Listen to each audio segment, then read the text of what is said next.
Hello again. Welcome back to your 5-minute devotional stop with me, Amy Phillips.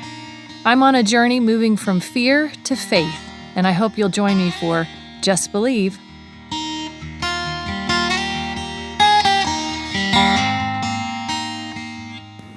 Hello, friends.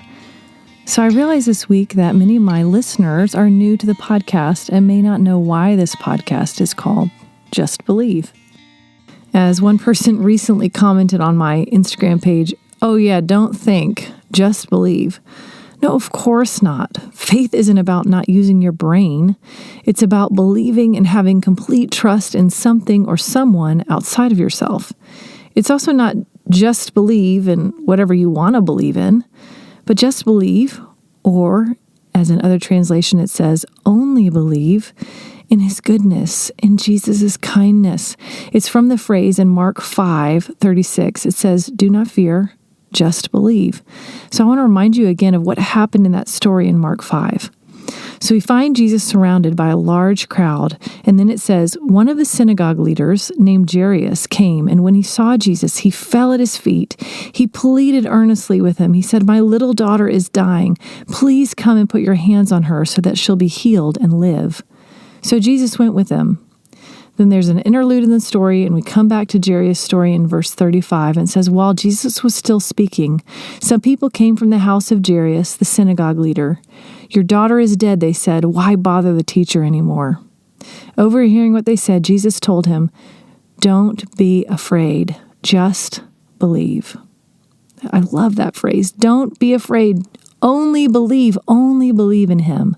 Believe in the resurrection and the life that's found in Jesus. Believe in the goodness found in Jesus.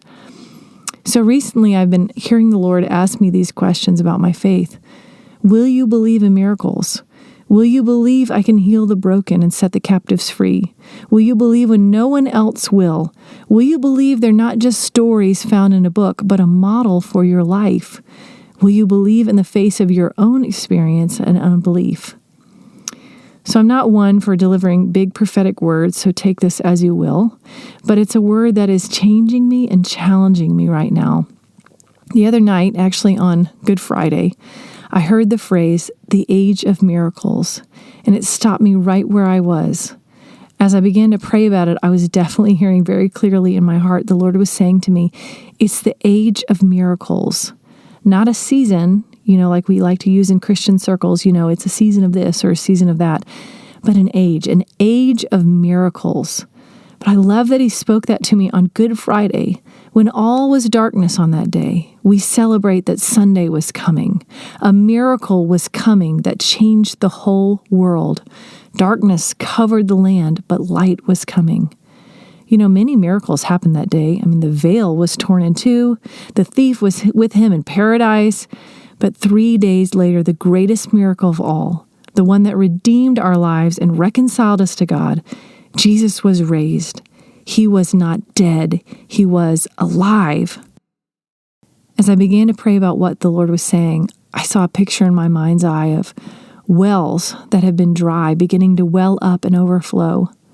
The places where prayer had been happening for decades, the waters began to rise. Then I saw fires beginning to burn all over the world. They were churches whose lights were getting brighter. So miracles were starting to break out in every church, and they thought it was just happening there, but it was happening everywhere. The miracles happened not just because someone earned them or even prayed them in, as we like to say, but because God was moving. I saw people being drawn from all over to come and see what the God of love was doing. I saw arms growing back on, autism healed, food multiplied, lost things being found, miracles and signs and wonders all over the world. I kept feeling like God was saying this was not just to come, but that it's now. The age of miracles has begun, and the world is in the growth pains as Jesus is wooing the people to Himself. It will be a sight to behold, because no pastor, no man, no woman will be able to take credit for it. God will be the master of all that's happening, and many will come and find Jesus. In tiny churches in the middle of nowhere, God will move.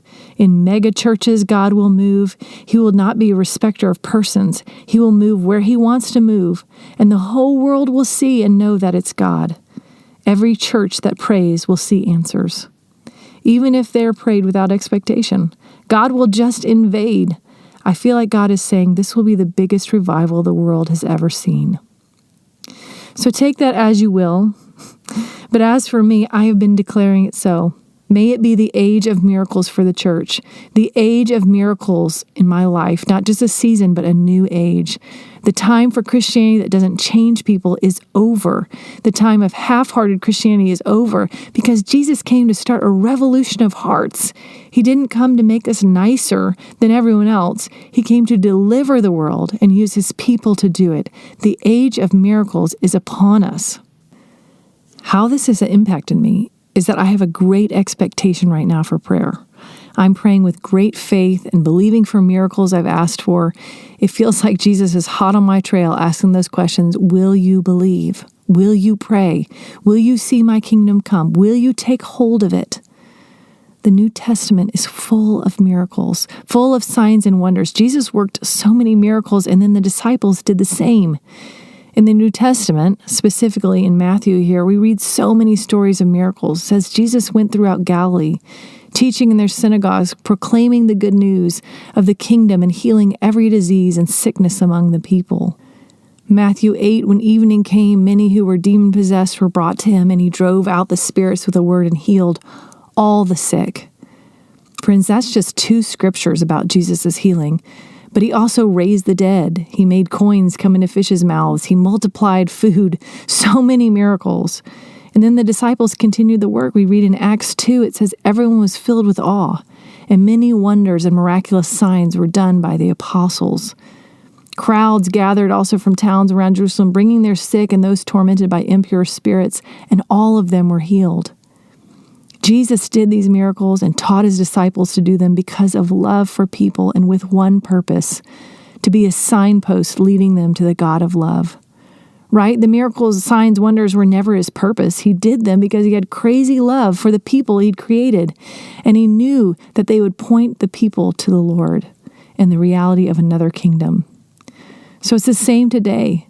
God still wants us, his people, to perform miracles in his name, to point to his kingdom. May it be the age of miracles that draws hundreds and thousands right into his kingdom. May Jesus be made known through our obedience to pray in great faith and trust Jesus for the outcome.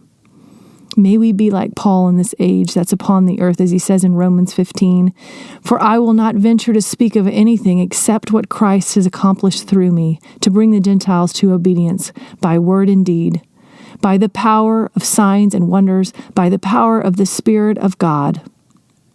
Thank you, Jesus. Praying for you, friends, to take hold of faith today. Just believe, but not in the randomness of the universe, but in a very intentional God who's reached out and continues to reach out to humanity in love. May you see breakthrough today in your faith as you pray with renewed hope in the resurrection and the life that Jesus brought for us. May miracles break out where you are. May you stand in awe of his awesome deeds as many come to know the one who sets the captives free. Do not fear, just believe. Thanks for joining me today. I hope you feel encouraged and strengthened. If you want to connect with me, you can find me at amybphillips.com. See you next time.